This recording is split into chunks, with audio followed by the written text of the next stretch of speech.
Friends, இன்றைக்கி வந்து பார்த்திங்கன்னா பாலக் ஆலு பல்லியை எப்படி பண்ணுறதுன்னு பார்க்கலாம். ரொம்ப சிம்பிள் ஈஸியான மெத்தடில் வந்து நான் சொல்லித்தரேன். இது வந்து சூப்பராக இருக்கும். ஸோ இப்போ வந்து பார்த்திங்கன்னா ஆயில் வந்து போட்டுக்கணும்.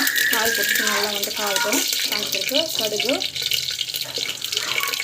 சீரகம் போட்டுக்கலாம். இது வந்து பார்த்திங்கன்னா ஆனியன் போட்டுக்கலாம். ஸோ நம்ம வந்து பார்த்திங்கன்னா நல்லா வதங்க. ஸோ நம்ம வந்து பார்த்திங்கன்னா இப்போ வந்து ஜிஞ்சர் கார்லிக் பேஸ்ட் வந்து ஆட் பண்ணலாம். எவ்வளோ அளவுக்கு தேவையோ அந்த அளவுக்கு வந்து ஜிஞ்சர் கார்லிக் பேஸ்ட் வந்து ஆட் பண்ணுறேன். ஸோ போட்டுட்டு நல்லா வந்து வதங்கட்டும். ஸோ நம்ம வந்து பார்த்திங்கன்னா பெருங்காயம் வந்து ஆட் பண்ணுறோம். கடலப்பருப்பு வந்து கொஞ்சம் டேஸ்ட்டுக்காக வந்து கடலப்பருப்பு வந்து ஆட் பண்ணுறோம். சால்ட் வந்து ஆட் பண்ணலாம்.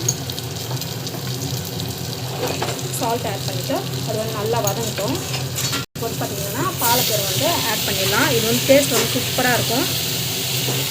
இது வந்து பார்த்திங்கன்னா நல்லா வதங்கிட்டு இருக்குது. நம்ம வந்து பார்த்திங்கன்னா பொட்டேட்டோ வந்து கொஞ்சம் பெரிய பெரிய பீஸாகவே வந்து கட் பண்ணி போடுறேன். ஸோ இது வந்து பார்த்திங்கன்னா நல்லா வந்து வதங்கட்டும். ஸோ நம்ம வந்து பார்த்திங்கன்னா மிளகாத்தூள் வந்து தேவையான அளவுக்கு மிளகாத்தூள் வந்து ஆட் பண்ணிடலாம். இது வந்து டேஸ்ட் வந்து சூப்பராக இருக்கும்.